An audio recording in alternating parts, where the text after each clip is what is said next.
Hi, it's me again with Corel Roll Tips and Tricks. And somebody emailed me and wanted to know how you could make this shape that's almost perfectly continuous or whatever.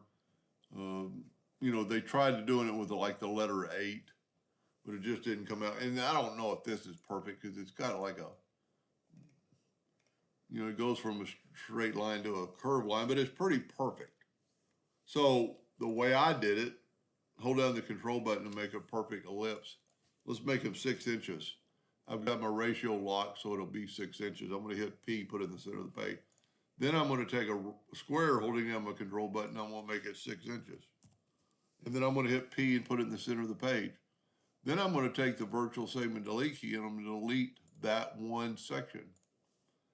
I'm going to take the Smart Fill tool and fill in that section, and you see where I'm going. Now rotate it 45 degrees just to make it easier to work on. Then left click, I'm going to right click in red, then I'm going to go ahead and make that 36 points. Then you can actually go to object, convert it to an object, go left click, right click, Control D and make a duplicate while holding down the control button, get the two-point arrow and nudge it over there. Now to make it perfect, just grab that corner node when you get the 4-point X and snap it right to there. Now you can do it and take this X away with the virtual segment delete key. And there you have that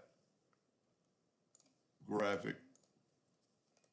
I don't know what they're planning on doing with it, but it's a pretty cool. Let's just Control D and make a duplicate, see what happens when we rotate it 45 degrees. Change every one to a different color. And it's a pretty cool design within itself. I hope that helped a little bit, and thank you for watching.